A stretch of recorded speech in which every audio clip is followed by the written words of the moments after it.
Ladies and gentlemen, welcome to the Milestones Podcast. I am your host, Jared LeMay, and across the boardroom table from me, live and in person, Thomas Barakat. How is it going, Thomas? Jared, it's weird being back in person. It's awesome, but it's also just, wow. When was the last time we did this? Over a year and a half? Yeah, live and in person was probably about a year and a half ago. And you know what? And this is just kicking off the live and in person. We hope we have a bunch of OGRA events coming up this fall and then into the summer in person. And it's wow. Yeah, let's hope we can keep things going this way. Province, the federal government, they're doing a good job trying to keep things going, and let's hope everybody keeps things going the way they are. Progressing. Yes, excellent. We're So. All right. Today's episode's going to be interesting. I'm sure a lot of you have seen last night. The last of the federal debates is over. It's in the bag, and a federal election has been upon us for the last couple of weeks, and we're a little under 2 weeks now away from E-Day. D-Day. No, E-Day. E-Day. E-Day. E as in election, Jared. Right, E as in election. We're a little under a week. So today we're going to bring to you all of the party platforms and things that matter to municipalities and how they affect you, and so on and so forth. Yeah, and that's right, Jared. I mean, so we can all watch these debates. As you know, I've watched all three, just to put it out there. I watched the TVA tête-à-tête, and then I watched the debate en français the first night, and then I watched the other one, the English one, the final one, last night. So I've watched all of them, and we, us people in the government relations and public affairs, I guess, sector or sphere, as you want to call it. We watch this. It's fun. It's exciting. But what we're going to do here today is we're going to talk about what this all means for the municipal sector in Ontario and across the province. Now, it's a little bit different than what happens in provincial elections, right? Because in provincial elections, there's a little bit more of a direct effect. Yeah, exactly. Because as we know here in Canada, municipalities are creatures of the province.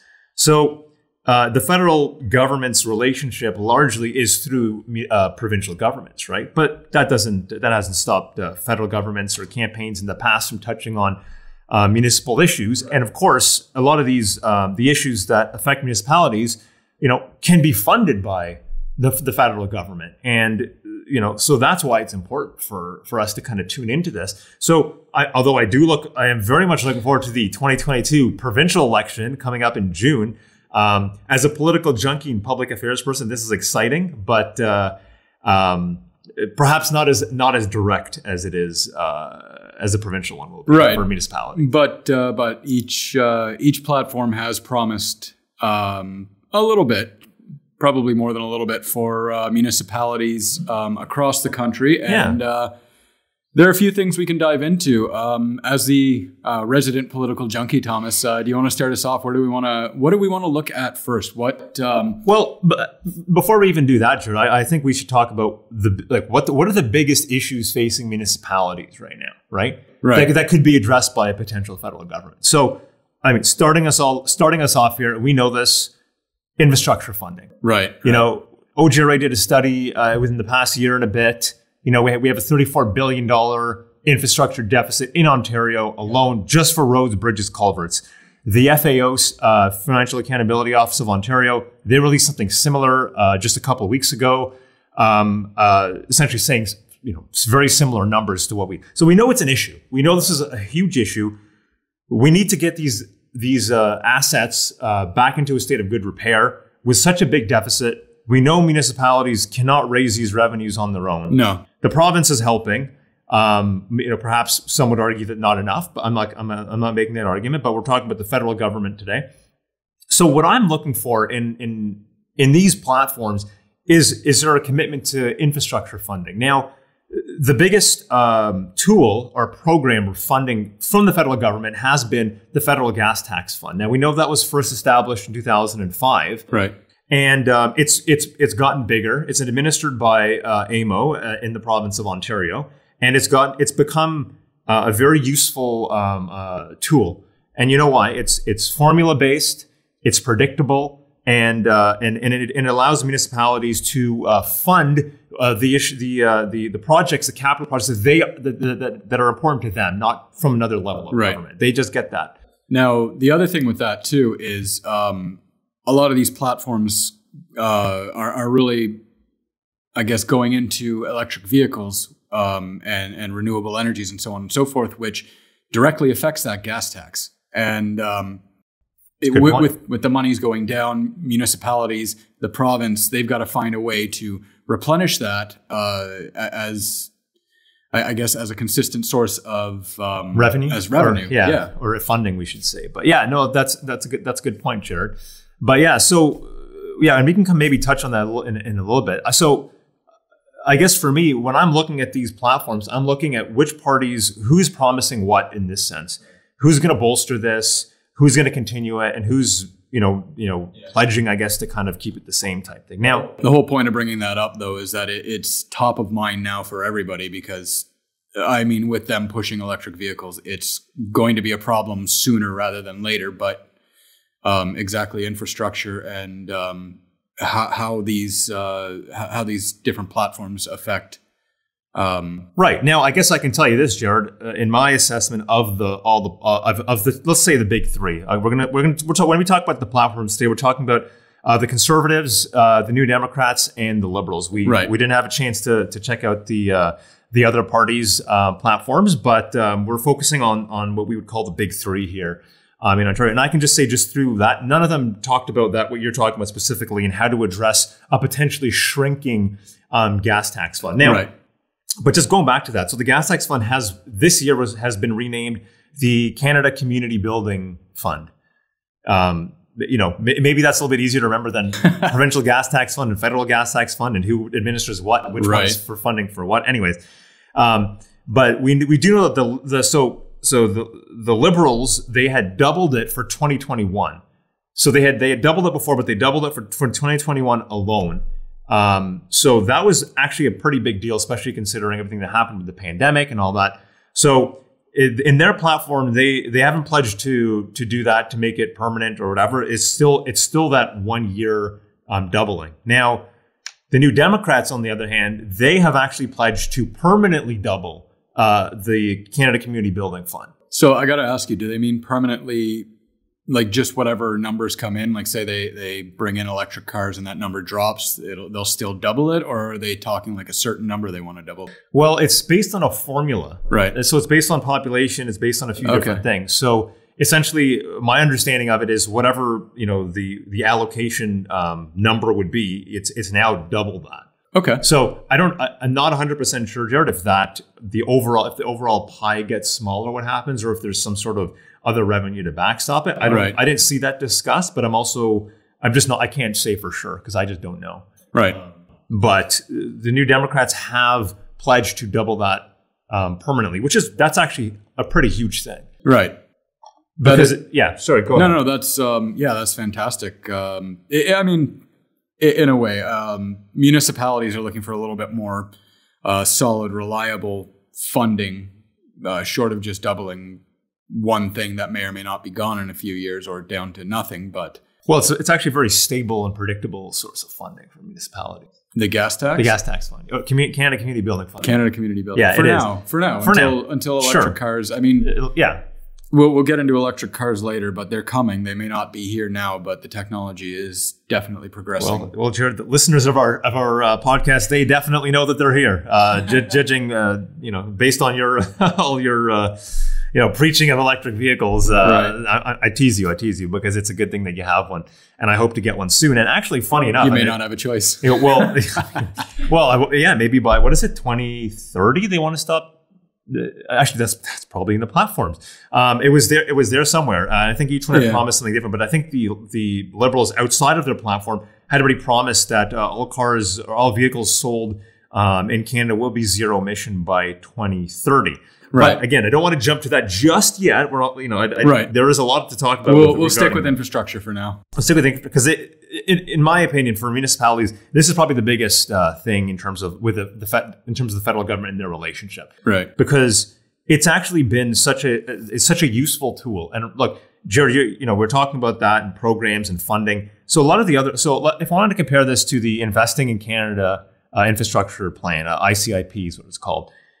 That program, for example, there's a lot of money there, and I'll give the Liberals that they had increased the spending significantly when they first took over in 2015 with regard to infrastructure. But a program like that, it's application based. So if you're a municipality, you have to apply for this, right? You got to apply for the program. You have to make sure you have to wait till you hear back till they approve it, because remember, it has to kind of follow certain parameters, right? So we know with the Liberal government, there was like a green infrastructure stream, a public transit stream. There was different. So essentially, this happens with any government. When a government of a higher order comes, they're essentially saying these are our priorities. For the Liberals, it was very much the green infrastructure, that huge thing.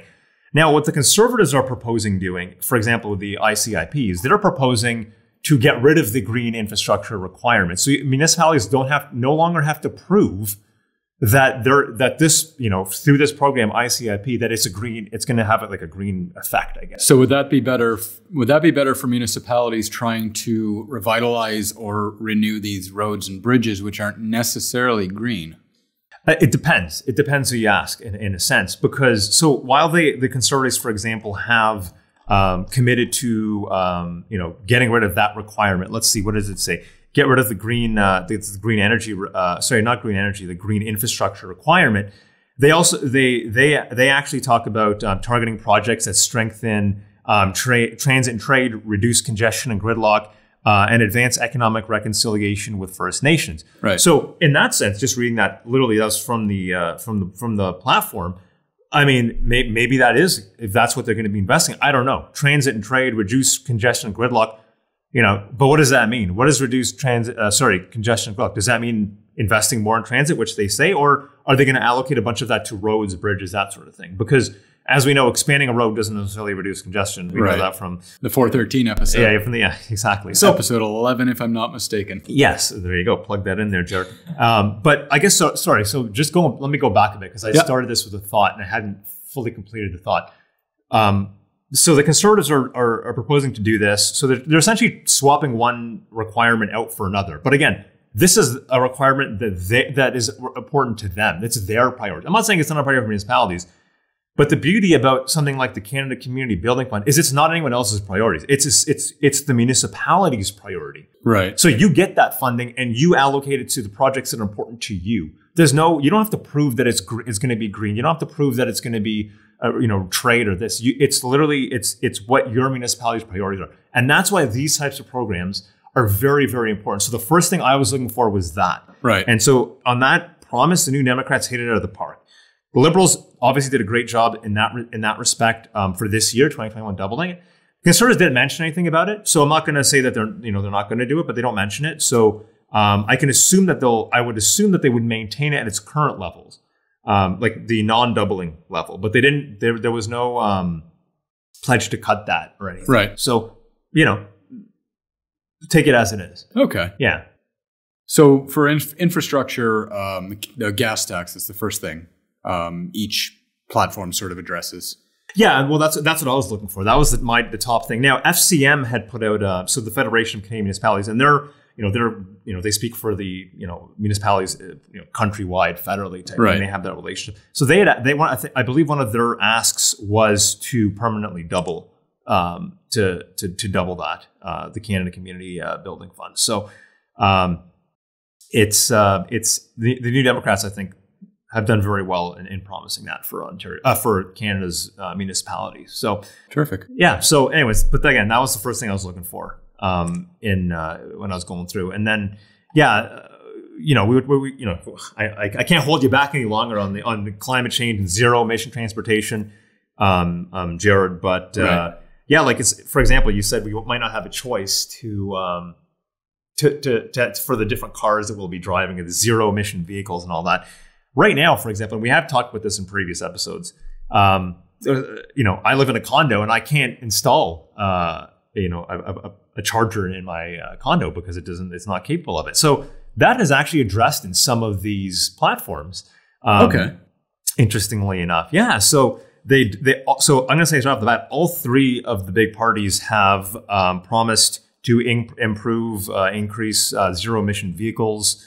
All three of them have pledged to amend the National Building Code by 2025 to ensure that every new building built in Canada is net zero. That was something I'm curious about, the net zero buildings. Is that I'm wondering if that includes houses or if that's just commercial buildings. And one of the things I'm worried about with a lot of these platforms is their, I guess, willingness to dive headfirst into electricity through renewables. I mean, we've talked to Enbridge and CAPP, and we've heard their views, and I tend to agree with them that a future without some sort of petroleum-based fuel is difficult, to say the least.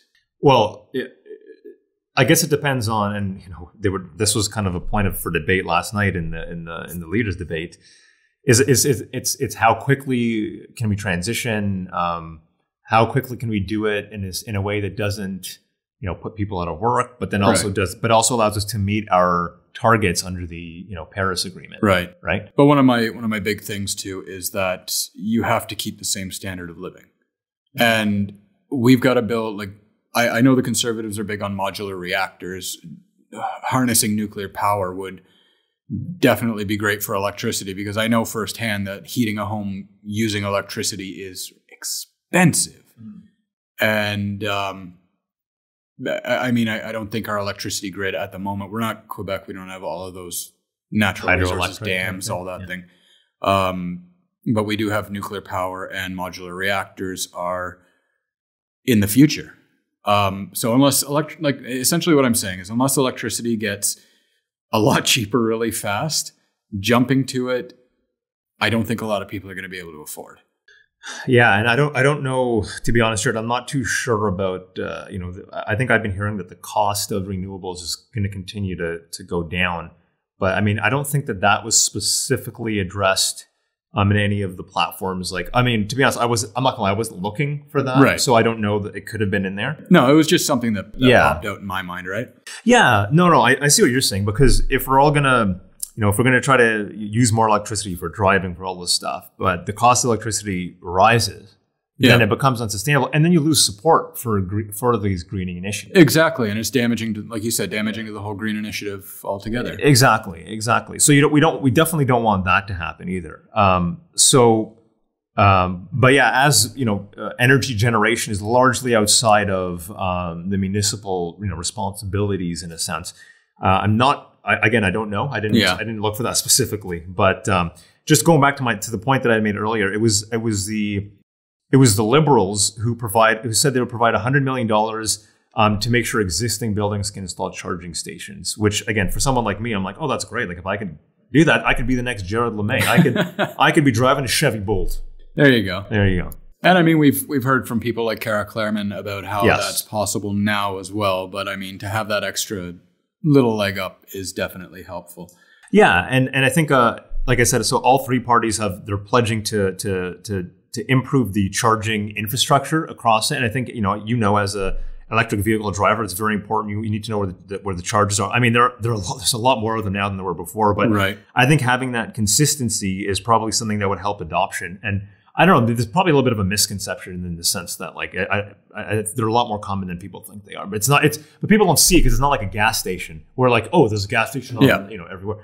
But there's a charging station here. I mean, I'm starting to see them more in downtown main streets in smaller municipalities. Exactly. Yeah. They're there. I mean, but they're very well hidden. They're smaller, and the thing about that too, and there always has been a lot. You just need to know where to look. Like you said, specific apps definitely help with that. But one of the things in terms of electrifying vehicles, and this may or may not go for fleets as well, for municipal fleets, is some sort of tax credit for making this a little bit more accessible for for to kind I of guess the average. incentivize it a little bit. Exactly. Sorry, you're talking about it for a fleet or for an individual? Well, for individuals at the moment. Okay. I'm not sure if this applies to fleets or not, but the provincial Liberals had the $15,000 credit on vehicles. Yeah. For just your average person. That's what I took advantage of when I got the Bolt. And right. when the Conservatives came in, they took it out. The Liberals, they put a $5,000 incentive, I believe. Okay. It's a third. I mean, I'll give them that. It's something, right? Yeah. They put that in, and it's definitely helpful. And I believe in their platform, they're continuing that. The NDP, if I remember correctly, are putting incentives up to $15,000. Okay.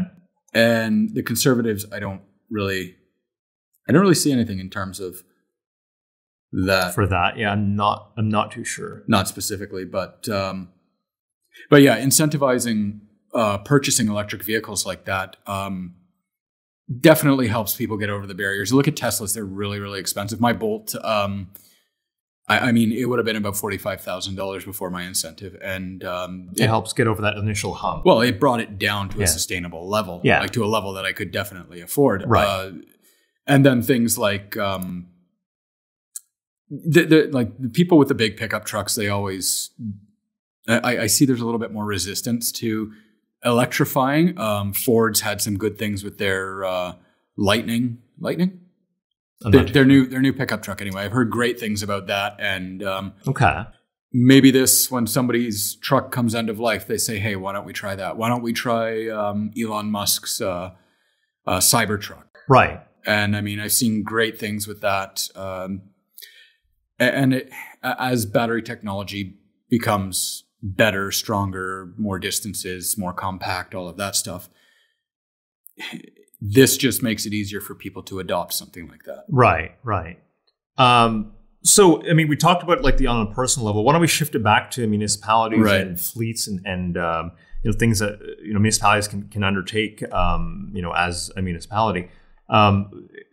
Interesting. We can tie this back to another episode that we did with Enbridge a couple of months ago now, where they were talking about renewable natural gas, RNG. RNG. Yeah. So actually, that did come up in one of the platforms. The Conservatives have talked about that in terms of allowing that sort of thing to be eligible for carbon credits. And I think that was something that that Enbridge had mentioned when they were on the show here a couple months ago, essentially saying that it wasn't really recognized as as that kind of energy source. It didn't have the same kind of cachet or it wasn't considered the same, I guess, as electric, just a zero electric vehicle or zero emission vehicle or electric bus, that sort of thing. So they were essentially arguing that being able to do this is actually carbon negative, not even carbon neutral. So it's interesting to see that in the Conservative platform, they do touch on that, and that it would be eligible for carbon credits. Right, I saw that. That's and I think a couple of the platforms, Conservatives especially, they speak specifically about. Sorry, where was I going with that? They speak specifically. Oh yeah, that was about methane emissions and bringing those down, which is something we don't hear a lot about. But again, like you said, tying it back to that Enbridge episode, methane is 80 times more damaging to the environment than CO2. So it's good to see that they're tackling problems like this, and with something like RNG, you're going to get tax credits. You're not going to be hounded, I guess, by a level of government, and you can use it to improve your municipality and your fleets as well, right? Right, exactly. And while the other two parties don't mention, though that specifically, they do talk about modernizing and bringing in zero emission buses and electric trains. The NDP pledges to help do it by 2030. Where did I have the Liberal one? They had also pledged something similar to that as well. So I mean, it's good. I guess my point is that it's good to see all three parties are on the same page. We should green our fleets because it's not just the individuals; it's also the municipalities are in charge of right. And I mean, this is a big kind of this is a huge thing for municipalities too, as we saw in our last episode.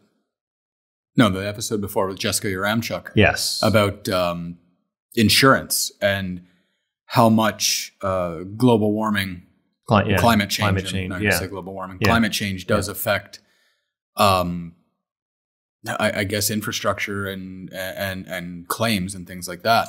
Exactly. And yeah, I mean, it's kind of stupid at this point. I shouldn't say stupid. It's silly right now to deny that climate change isn't happening, because, I mean, all throughout our history, it's been happening. Why deny now that it's not? But if these higher levels of government can make changes that help mitigate the risks, again, it's a domino effect that insurance can go down. We hope so. We hope so. Yeah. But anyways, so we talked about greening fleets. So I think there's a natural transition here for the next kind of priority that that I was looking for, which is transit, because transit is, it's very much, it's different in every municipality, and it depends on the size of the municipality, how much funding is needed for that. And, in some cases you require, hard infrastructure, big cities, that sort of thing. In others, you require more assistance with fleets and kind of helping to improve service and that sort of thing. So I'm going to jump straight in here. So actually, I should even move it back a little bit. So we know that back in the winter, I believe it was in February, the Liberals announced about $15 billion transit fund, and it is essentially supposed to be similar to the Canada Community Building Fund. Essentially, it's a stable, predictable source of funding that municipalities could use to essentially help build their public transit systems. Right. So it was over 5 years. So I think it essentially is a $3 billion a year fund. And so so I think it was permanent for 5 years. So I don't know if it's actually permanent. So I think what we're looking for was to see a commitment to making something like that permanent. And that's kind of what I was looking for. So let me just, brush up here on my notes. There was a lot here, but I do believe, that the Liberals, am I wrong? I might be wrong. I thought I had seen something there where they had pledged to make it permanent. I think they pledged to, I don't think there was anything specific. Okay, that's what it is. It wasn't specifically mentioned in their platform. They just wanted to accelerate major public transit projects, but I assumed that they were referring to the fund that they had already set up in government. Right. And that's kind of the thing when you're looking through a governing party's platform, is you have to look at their past budget, and you have to also look at what they've done already. And that was one of the things that they had done. So they definitely, I guess we're in favor of doing that. The NDP, they would like to put in place a permanent direct allocation-based funding mechanism for modern public transit access across Canada for the long run. So that's essentially the same. They're essentially saying that we'll make it permanent. That's kind of what I take from that. So I also noticed in their platform too, they mentioned they want to build towards fare free transit to ease commutes for municipalities that identify it as a priority. So that's interesting. That's very interesting, because in Ontario, I can't speak for the rest of Canada, but in Ontario, we're heavily reliant on the fare box for funding our transit programs. So I don't know how it would work. It doesn't mean it can't be done. I think actually, if we look to places in Europe, I think there was a few cities, or was there a city? Was it somewhere in Germany where they experimented with it? And I don't know what the results were, to be honest. But if I would not be opposed to seeing some sort of a pilot in that sense happening, I think that'd be very interesting. But it's just the question is, how do you make up for those lost revenues? And I mean, having a federal partner at the table who's in favor of something like that, I mean, it makes it a lot easier, right? We saw that this year with the pandemic, public transit ridership plummeted, right? And municipalities had a huge hole in their budget for that reason. Yeah. And the federal government stepped up, the provincial government stepped up to help them get through that. Now, in a sense, is it almost kind of saying, hey, we kind of helped you there. Why don't we try keeping it going if that's what you want? Yeah. I don't know if that would achieve, I don't know what the policy outcomes of that would be other than, reducing the cost of living, which is, obviously is very important. Affordability is a huge issue. But would it, I think if I was going to design such a program, again, we're getting a little bit off topic here, but I would probably try to do it in the sense that, maybe off-peak times are free. And then you can encourage, employers to, let people come in at different times. It would reduce the strain on the systems. But again, that would be something for municipalities to discuss with the federal and provincial partners. So if the NDP was, is very serious about that, then I think that's the kind of conversation that would undoubtedly emerge out of that. So yeah, you're right. It was good. It was actually I was very, interested in seeing that. Again, I don't know what, it's been done in other places. I don't know what the outcomes are, but it'd be interesting to see that. Yeah, it'd be a fun little experiment. One other thing they brought up in their platform that I thought was interesting was they want to restore the Ontario Northlander to support infrastructure links to. So I was saving that for another part of the of the conversation, Jared. But hold that thought, because I want to touch on what the Conservatives say about it, and then we can kind of shift over there, because there is a little bit of a natural progression. Okay, fair enough. But the Conservatives, before we go on to the Conservatives, I just want to touch on the NDP one more time. Yes. And it's not just. This is where they impressed me. It's not just rail and buses. It's not just gasoline-based transit. They want to promote active transportation, like walking and cycling as well. And I love active transportation. And we did an entire podcast, one of the earlier ones, I guess, check it out, about the last mile and and scooters and micromobility. Micromobility, yep. Exactly. Yep. Yes. Yeah. First and last mile is a huge, huge obstacle to get people to ditch the car and take public transit. And exactly. All right, let's move on to the Conservatives. Well, it's very much, I guess, we're natural, again, progression here. But so they talk about immediately investing in critical projects. Again, put Canadians to work, but cut commute time. So I assume, you can't really cut commute time without investing in transit. So I assume that's their, that's their pledge for transit. Now, just full disclosure, I was looking at their platform before the non-costed version. So I don't see any numbers associated here.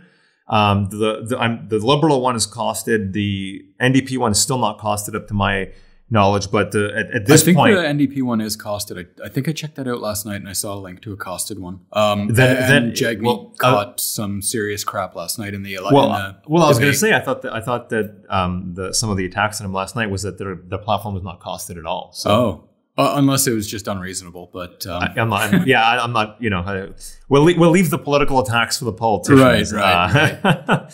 But So, and then another thing, and I don't see it in my notes, but I remember this because it stood out to me.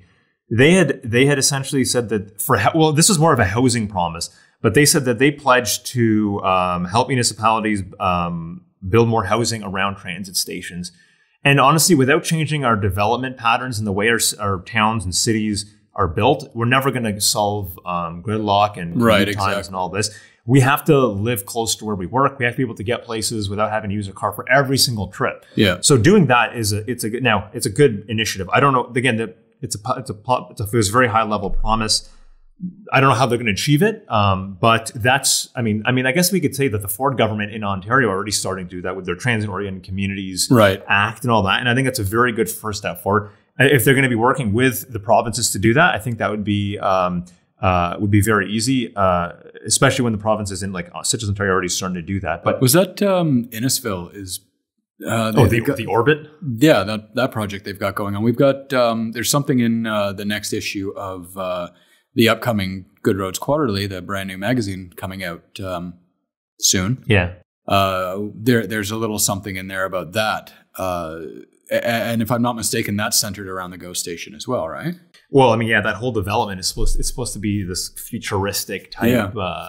It's literally this futuristic GO station, and they build it out from. They essentially build a whole brand new community out from that, and it prioritizes walking and active transportation and other transit, over vehicles, It looks freaking incredible. It does. Now, whether that actually plays out that way is something else. Well, I've heard it's got approval and some good support behind it. Well, so whether you can think what you want about ministerial zoning orders, But apparently there was one used there, I think, to help expedite that. So maybe it will come to fruition sooner than later. Expedition's not a bad thing. And I mean, like you said earlier about housing is a municipal issue, not per se, but it does affect municipalities. It does. It's funny. It's very much a municipal issue. It's a little bit outside of OGRA's mandate, I think, which is why we're trying to not focus on it too much, because this is a whole other behemoth of an issue.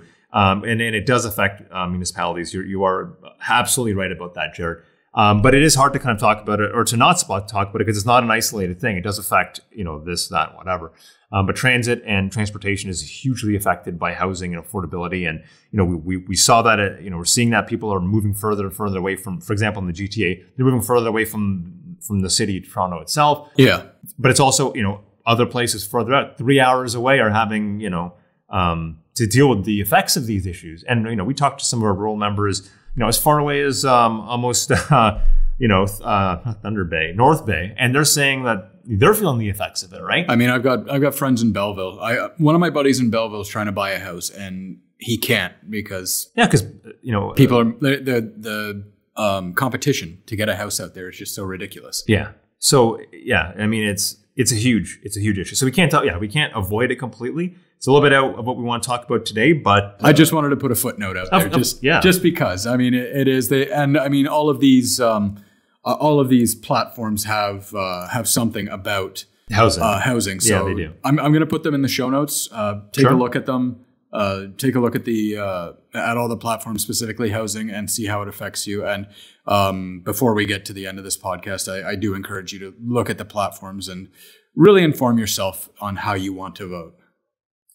Yeah, for sure. And Jared, we talked about public transit. Now I also want to talk to, we talked about public transit and transit specifically within cities. I want to talk about intercity transit now. Okay. So in Ontario specifically, we're seeing in the north, Greyhound out of business. A lot of these places that smaller communities mostly, that relied on this service to get around without a car, to get those important medical visits, to visit loved ones, and even just for work, it's gone. If you don't have a car, it's very hard to get around. You mentioned the Ontario Northlander, and it's weird because that is very much something that falls into provincial jurisdiction. But Jagmeet Singh and the NDP are suggesting that they could actually help.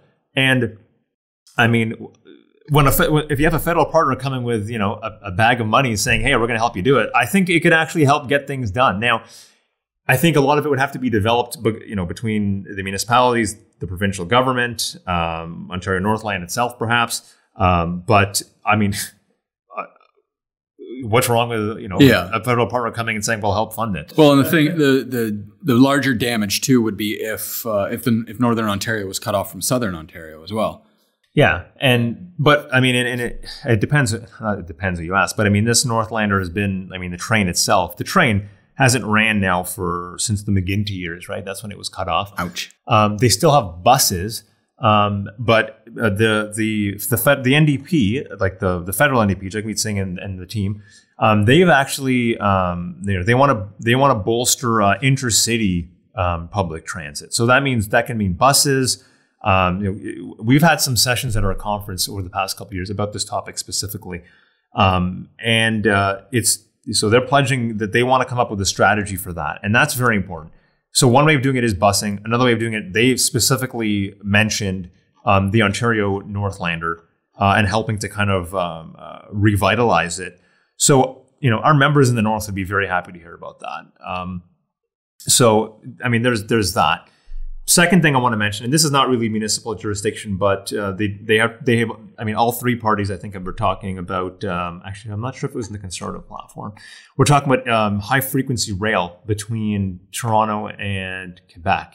Right, Windsor and Quebec. Well, no, one of them. I think it was the NDP. Was it the NDP that promised or said they would investigate extending it to Windsor? I believe. Yes, I don't. Oh, no. Actually, that was the Liberals, Jared. Oh, Liberals. So they talk about extending the rail toward London and Windsor. So the reason I bring this up is because when the provincial Liberals were investigating high speed rail. So there's a difference, high frequency and high speed. They had talked about doing that, and they were gonna. There was a bunch of municipalities in southwestern Ontario that were a little bit apprehensive because this new rail line was gonna, or the high speed rail was gonna cut through these farming communities, and they didn't really want that. Now that's kind of fallen off the radar for the foreseeable future. I believe the high frequency rail utilizes very similar routes that are already existing. I think it does deviate in some areas in Eastern Ontario. Okay. But the Liberals had already moved forward on that to kind of get that going. Essentially, it's via rail. Yeah. We know, hey, come into the OJRA conference, right? If there's more options to get to Toronto. Honestly, that's how I leave. There you go. And you're in Brantford. Right? Yeah. The last in-person conference, actually the last two in-person conferences I went to, the day the conference ended, it snowed like crazy. And I was so glad I wasn't driving home. Yeah. I know. That feels like a lifetime ago. Yeah. But the one before that was a balmy 24. Yeah, right. Yeah, you never really know these days. Yeah. But yeah, so I think that this is not a specific municipal thing, but it helps in the sense that we're talking about reducing congestion. We're talking about giving individuals other options to get around. And let's be honest, there is a municipal effect in the sense that, especially now, like we mentioned just a few minutes ago, people are moving further out. We don't know if this trend is going to reverse once the pandemic is completely subsided. But I mean, a lot of these people, they're being told by their employers they have to come into the office. Let's say they work in downtown Toronto, they have to come in 2 or 3 times a week. That sort of thing. They can't do it every day, but if they can hop on a train from London to Toronto, exactly. I actually even heard those stories before the pandemic. But if you can, but that has an effect on housing, that has an effect on infrastructure, that has an effect on service delivery. And I think we talked about this in the 413 too. Was the 413 episode was that if people went out further, and like these smaller towns further out are. They're losing their youth to want to go to the big city and do whatever, and they're shrinking. But if people can move out and revitalize these places, it spreads out. The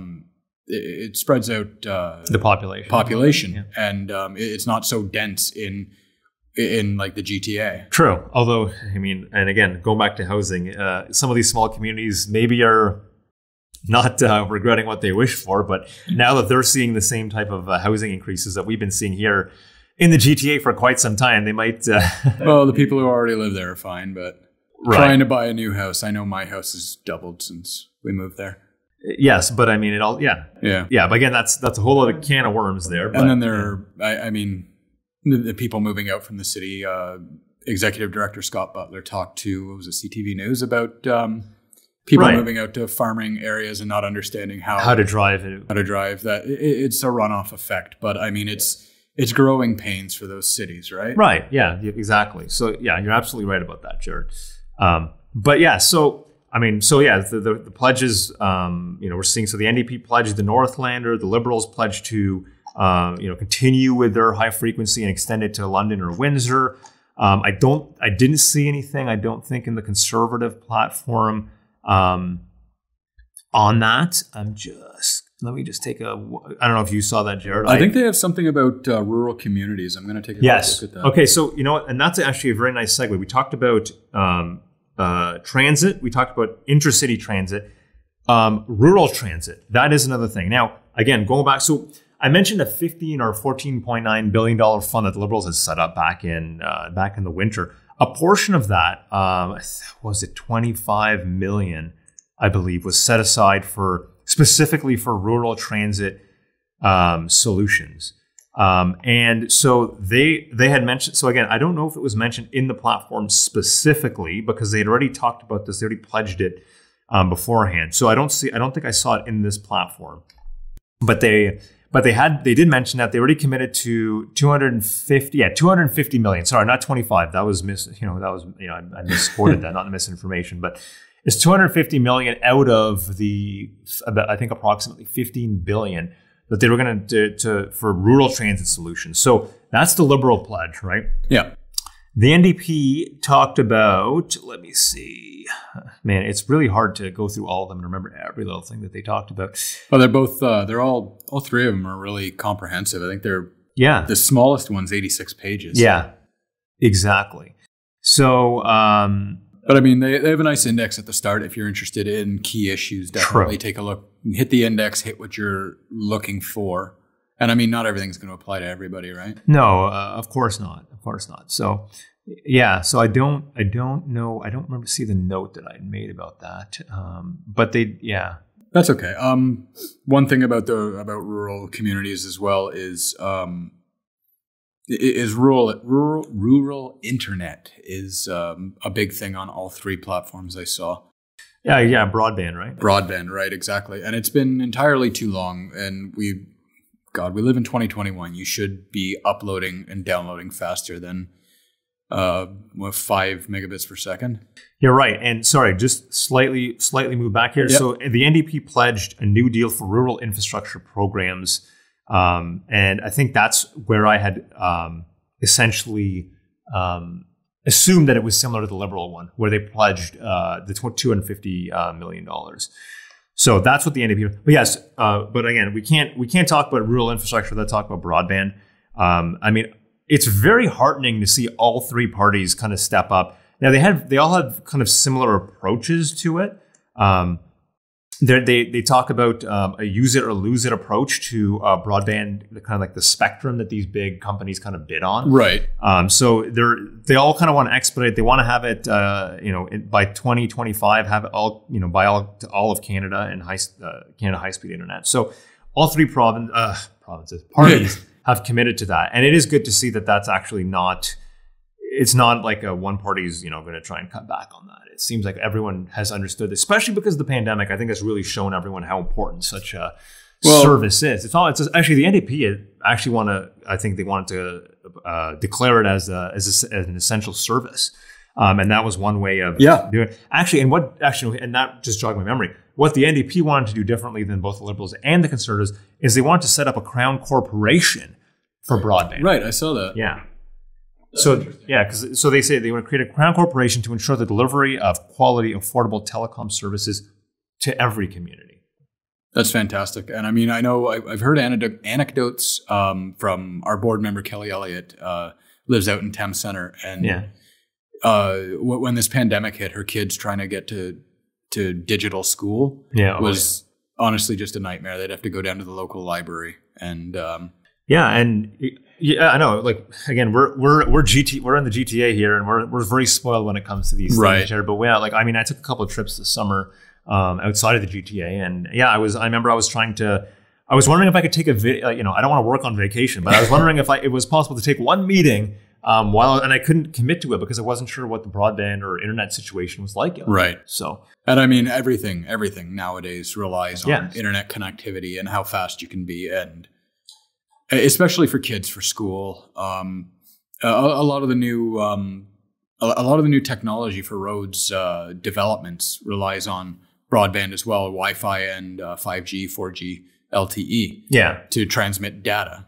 Yeah. And if we could get a reliable network there, we can have some fantastic innovations on our roads that can help us, I guess, manage them better. Yeah, I agree, Jared.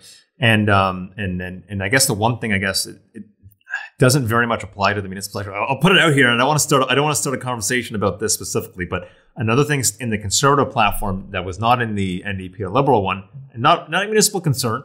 Well, actually, it could be depending on who you ask. Is that they require that Huawei equipment not be used to protect national security. So I'll leave that. I'll just put that out there. We've done a couple of things with Huawei. They're not a bad company, but when it comes to national security, I'm not saying anything either way on this because it's not that we don't have a top security clearance, Jared, so we don't actually know how much of this is just political and how much of this is very much. I think I have had no issue with any of the companies, in my time. So, but I mean, it's Canadian security. We should be using a Canadian company, in my opinion. But is there a Canadian company that provides that sort of thing? BlackBerry used to. I don't know what happened to them. I was gonna say since Nortel, I don't know that. Yeah. So, Again, that's a whole other conversation. Yeah. Maybe let's not. We'll put that. We'll put a pin in that for now. Yeah. We'll see if, I just wanted to kind of see what the parties are saying to kind of differentiate from each other. The New Democrats have the Crown the Crown Corporation. The Conservatives are talking about not using Huawei parts. And the Liberals it's pretty standard stuff, essentially, I guess, continuing what they've already been doing and just like I said, the use it or lose it type thing. So so that just about covers everything. Is there anything else municipal related that we need to cover? I mean, it's interesting. I wanted to talk a little bit about the different jurisdictions and federal, provincial, municipal, and it's also just. So we talked about how the various parties are promising different things that are actually not federal jurisdiction, and there may be more so municipal, or maybe more so, provincial, that sort of thing. But what's interesting, or not interesting, but it's, it's at the end of the day, what it takes a partner, a willing federal partner, to work with municipalities, to work with provinces, and that sort of thing. I would say this. Any party that pledges to continue the Canada Community Building Fund, to continue increasing that, and to come full circle, to find a way to kind of keep that consistent when, for example, gas tax revenues go down. I think that's very important, because I think that very much shows a respect for the relationship. And like I said, the gas tax originally started in 2005. That must have been under Paul Martin. The Conservatives kept it going. I think they bolstered it as well in the Harper years. And then when we saw a new Liberal government come in 2015, they not only respected that, but they bolstered it as well. So to me, that shows a willingness to be a good partner. And I think continuing that, I think any party that wants to kind of keep that relationship going and acknowledge all the difficulties that municipalities have, especially when it comes to funding infrastructure, I think, to me, that's just that's maybe those are my parting or my closing thoughts on this entire thing. Is that that's what I'm looking to see. And I mean, it takes a community to I guess raise a child, as they say. But and we've all got to work together to make sure Canada is as great as it can be, and to keep things going as well as we can. So. From there, we're going to leave it for there. That's a lot of great municipal information, everybody. This isn't meant to be a primer for the debates, the election, anything like that.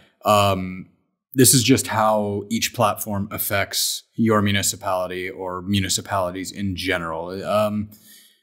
Take from it what you will. Check out the different platforms. I'm going to link them in the description on this video. Definitely do your due diligence. But at the very least, get out and vote. Have your voice heard. Don't stay home on election day. Well, actually, Jared, I actually can stay home on election day because my polling station is in my building this year. Oh my God. I thought you were going to tell us you voted early. But, well, I might just do that too. I'm pretty antsy to get. I love democracy, Jared. So much. All right. We're going to wrap it up from there. I hope everybody enjoyed that. Voting closes on the 20th, right? 20th is E-Day, as you said? Yes, E-Day, it's the last day of voting, but yes. Yeah, early voting's going on as of yesterday, as we're recording this. Yes, you're right, as when this comes out. No, today. Well, it starts, the 10th to the, essentially, I think when, actually. 13th, 10th to the 13th? Yeah, till Monday, which is probably when this will be released, Jared. So. Probably. But get out there and vote. Check out the different platforms. OGRA is, we're back live in person with courses. Take a look at those. Go to our website, ogra.org, and check out the different courses. We also have our Managing Winter Ops workshop coming up as well at the end of October. Check that out. Winter's coming. Winters are crazy now. They change, things move. You need to be prepared. You need to keep your community safe. You need to keep your roads clean. Check that out. Definitely come out and check it out. It's live in person. Again, we're getting back to normal. If you're watching this on YouTube, hit that like button. Let us know you're there. Give us a comment. Let us know. Give us a question, something like that. If you have any questions, as always, our email's open at podcast@ogra.org. Check us out on the socials, Twitter, Facebook, LinkedIn. Give us a shout. Let us know how you're doing. Until next time, everybody, take it easy.